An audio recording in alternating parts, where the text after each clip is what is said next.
안녕하세요. 커브앤클래식입니다. 여러분들 오토바이 타다가 보면은 좀 목적 의식을 잃을 때가 있지 않습니까? 네, 제가 요즘에 좀 그렇습니다. 오토바이를 타고 출퇴근도 잘 하고 장도 잘 보고 정말 실용적으로는 쓰고 있는데 반대로 이 실용적인 필요성이 없는 날 있지 않습니까? 주말이라든가 제 개인적인 시간이 주어졌을 때 그럴 때 이걸 타고 어디를 가야 될지 모르겠어요. 뭘 해야 될지도 모르겠고요. 여러분들은 이런 경험 있으신가요? 저는 오토바이에 입문한 지 이제 기껏해야 한 8개월이 조금 넘은 상태에 있기 때문에 지금까지는 오토바이 타는 게 정말 즐거웠거든요.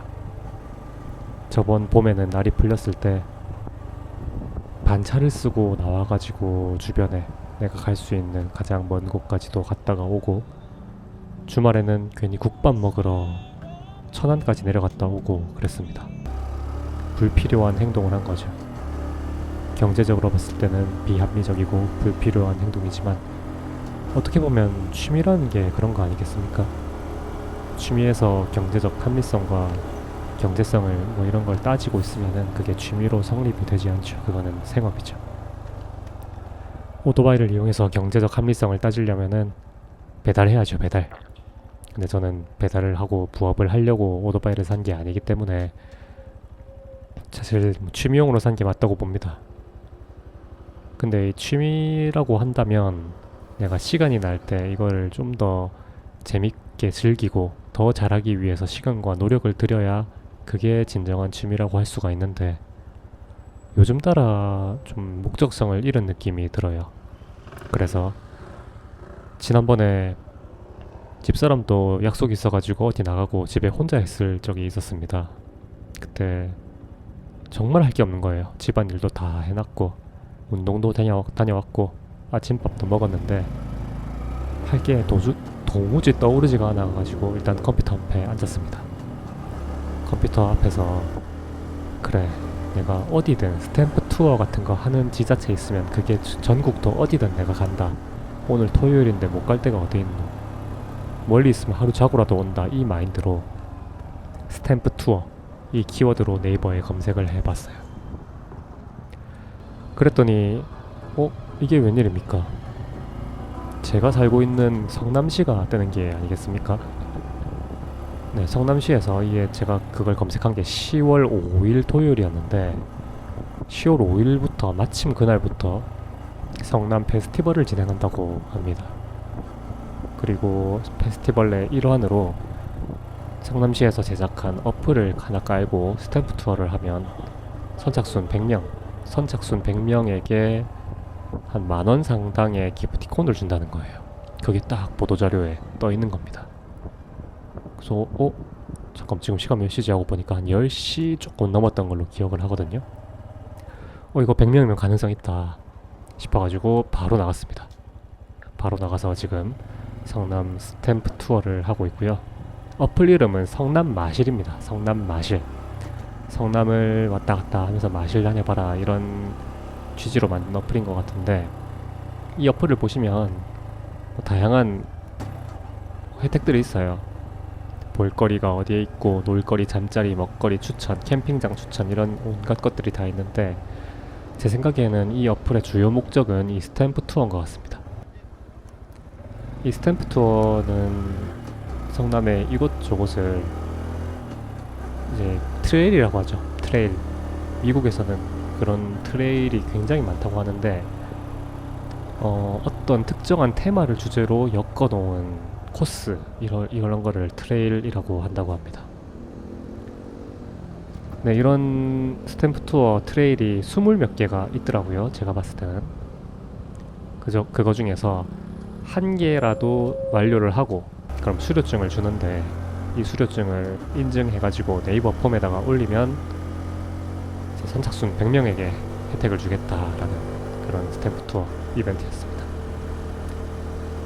네, 그래서 이렇게 제가 성남에 있는 모란역 주변으로 이렇게 한번 돌아봤어요. 이 좀 모란역 주변 돌다 보니까 이 전통 재래시장들이 상당히 많더라고요. 그래서 안 그래도 이 스탬프 투어 자체의 컨셉이 재래시장 주변을 한번 돌아봐라 이런 컨셉의 스탬프 투어라 가지고 재밌게 잘 구경을 했습니다. 특히 기름집들이 아주 많은 기름집 투어였는데요.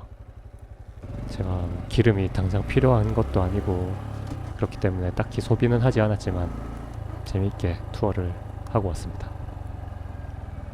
여러분들도 어떤 목적성을 잃고 뭘 해야 될지 모를 때 이렇게 한번 스탬프 투어라고 검색 한번 해보세요. 우리나라에 아주 많은 지자체에서 이런 스탬프 투어를 기획을 하고 하는데 이게 홍보를 하기 위해서 반드시 보도자료를 하나씩은 내거든요. 제가 봤을 때도 성남시 말고 하나 더 있었습니다. 경상북도 쪽이었나?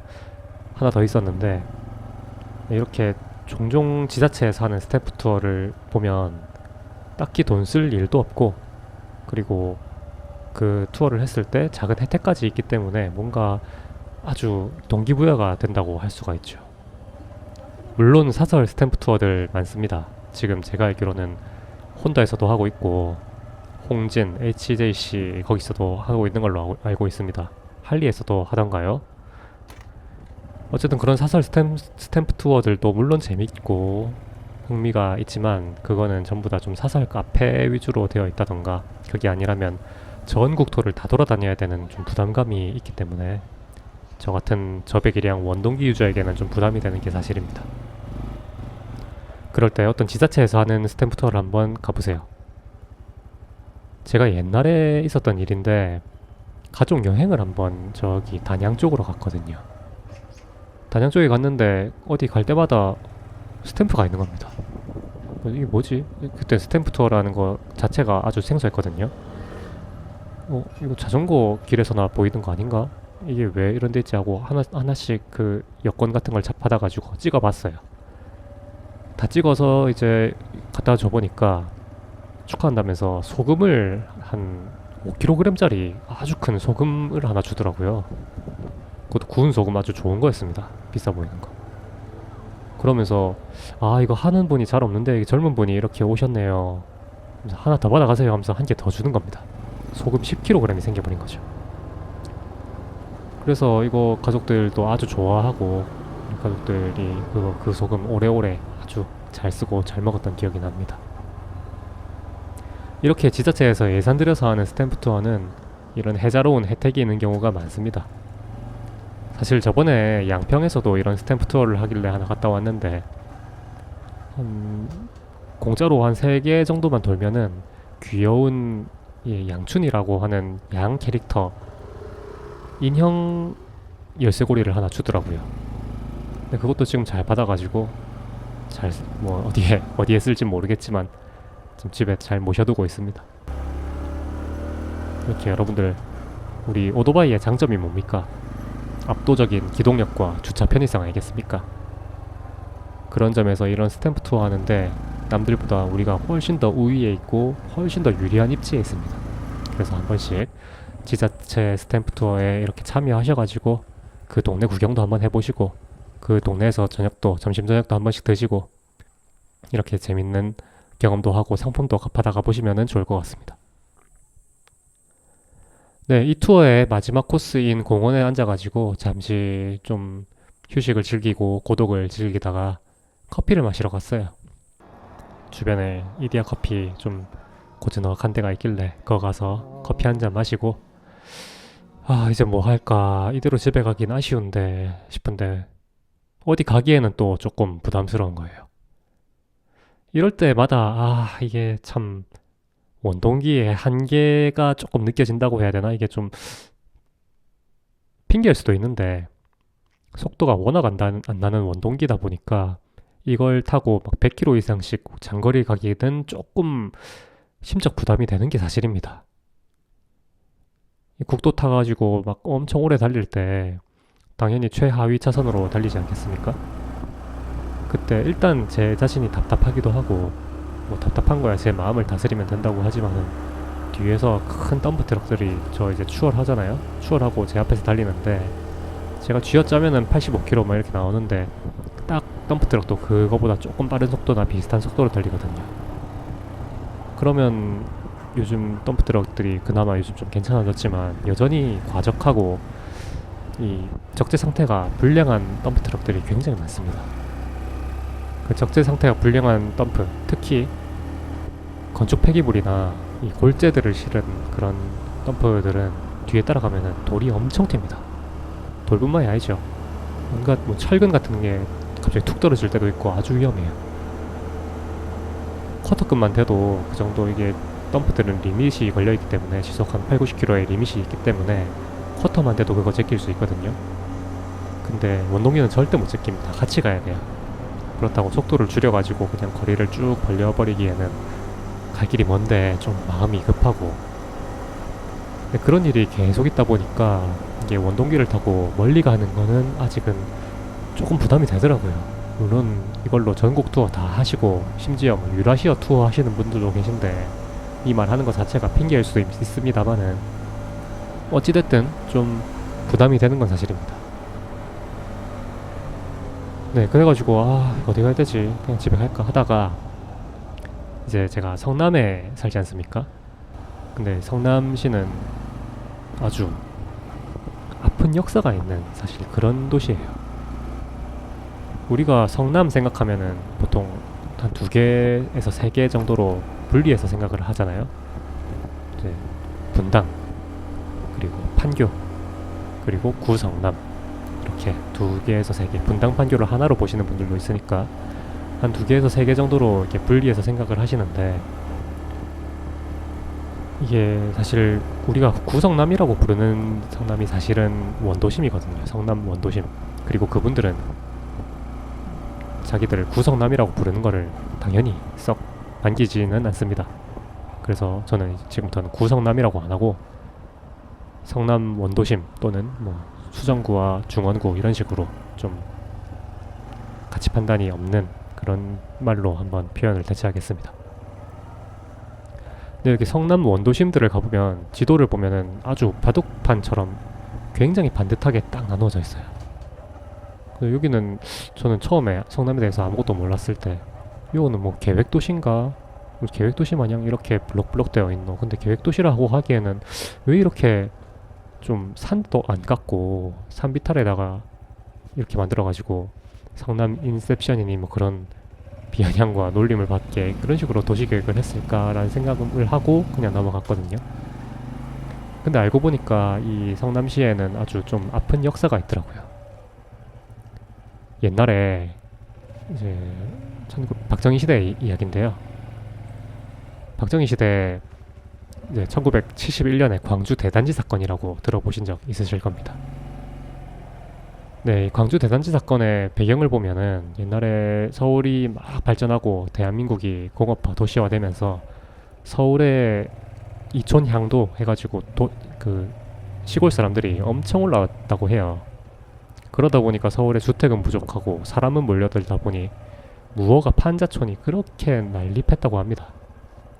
보통 청계천 쪽으로 특히 심각하게 난립을 하고, 청계천이 이제 포화 상태가 되니까 그때서야 이제 남산의 남쪽 자락, 지금으로 치면 한남동이죠. 한남동, 보광동, 이태원동 이런 쪽으로도 마구 막 개딱지처럼 난립을 하니까 서울시에서 이거에 대해서 좀 조치를 취할 필요가 생긴 거예요. 그래서 이제 서울시에서는 세 가지의 안을 줬다고 합니다. 자, 너희들 이렇게 불법으로 있지 말고 3개 중에 하나 골라라. 첫 번째, 너희들이 지금 짓고 있는 그 무허가 판자촌은 수도도 없고 전기도 없고 상하수도 없는 아주 불량하고 그런 취약한 집이다. 심지어 툭하면 거기서 화재 나가서 집단으로 사람들이 막 사망을 하고 그런 사고들이 펼쳐졌다고 합니다. 무너져서 사람들이 죽기도 하고요.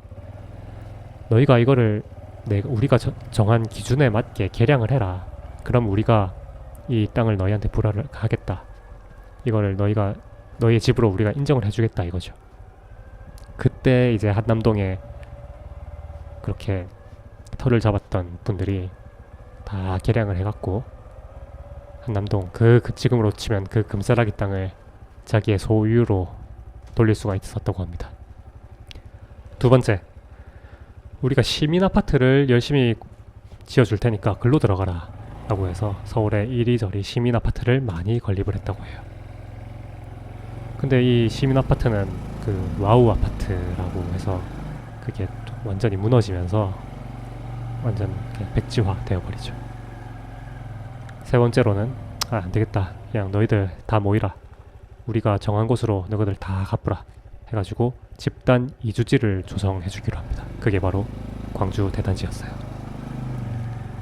당시에 경기도 광주구는 아주 큰 지자체였는데요. 뭐 그 지자체라는 말을 그 당시에는 맞지 않지만 어쨌든 아주 큰 행정구역이었는데, 지금의 성남시도 그 당시에는 광주군이었다고 해요. 이 광주군에 사람 없는 곳을 하나 딱 골라가지고 산자락에 사람도 없고 땅값도 싸고 여기다 싶어가지고 박정희 대통령과 당시 서울시장의 지시로 이쪽에 큰 터를 하나 팠다고 합니다. 터를 쫙 파놓고 산에 있던 나무만 딱 베놓고, 그 민둥산이 되어 있었겠죠. 평탄화 같은 거는 전혀 뭐 하지 않은 그런 상태로 땅에다가 그 허허벌판 황토밭에다가 금만 이렇게 다 그어놨다고 해요. 20평씩. 그 20평씩 우리가 불화를 할 테니까, 너희한테 특별히 내가 불화를 할 테니까 너희들 각서 쓰고 나가라. 이 각서의 내용은 다시는 서울로 들어오지 않겠다, 여기에서 살겠다 라는 각서를 쓰고 요 가서 살아라 이겁니다. 뭐 나름대로 분양가는 쌌다고 해요. 분양가가 싸다 보니까 사람들이 그래? 그러면 일단은 사인하고 불화를 받는 사람들도 많았고, 뭐 별 수 있겠습니까? 지금 우리가 불량 건물 개량할 돈도 없고 12단 파트 같은 거는 이미 경쟁이 치열하거나 아예 못 들어갈 처지고, 여기다가 큰 신도시 하나 만들어 준다고 하는데 들어가야죠. 네, 그래서 이렇게 불화를 많이 받았다고 해요. 그래서 그때 20평씩 전부 다 금을 그은 게 지금도 이렇게 바둑판식으로 되어 있는 그런 성남시 원도심의 그런 구조의 원천이라고 볼 수가 있겠죠. 근데 문제는 서울시에서 금만 그어놓고 아무것도 조치를 안 해놨다고 해요. 상하수도를 해놓은 것도 아니고 전기를 끌어놓은 것도 아니고 뭐 서울까지 교통편을 뭐 만들어 놓은 것도 아니고 인프라를 깔아놓은 것도 아니고, 정말 그냥 허벌판에 금만 깔아놓고 야 너희들 알아서 살아라 이렇게 그냥 어떻게 지금 기준으로 보면 정말 무책임한 행동을 한 거죠. 그러다 보니까 여기에 불화를 받아서 들어온 사람들이 얼마나 화가 나고 황당하겠습니까? 우리 보고 굶어 죽으라는 거냐 뭐냐 해가지고 우리를 똑바로 좀 대접을 해라 라고 해가지고 크게 소요 사태가 난 게 광주 대단지 사건입니다. 이때 막 경찰서에다 불 지르고 막 난리가 났대요. 지나가는 트럭 붙잡아서 불 지르고 이러면서. 그러다 보니까 이 사람들이 괜히 그냥 떼쓰는 건 아니지 않습니까? 사람이 좀 살게는 해줘야죠. 그래서 이제 서울시장이랑 등등이 이 대표단이랑 급히 좀 쇼부를 보려고 파견을 가서 쇼부를 봐서, 그때부터 이제 성남시라고 하는 새로운 단체를, 새로운 구역을 이렇게 만들어주고 성남시가 독립이 되었다고 합니다.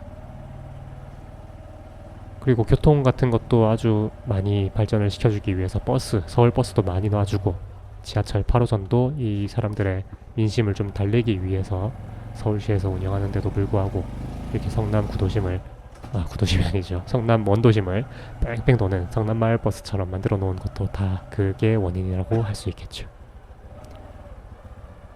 네, 이렇게 영상에서 보시다시피 성남 이제 원도심들을 보면은 골목에 차가 들어갈 수가 거의 없어요. 그리고 이 경사가 장난 아닙니다.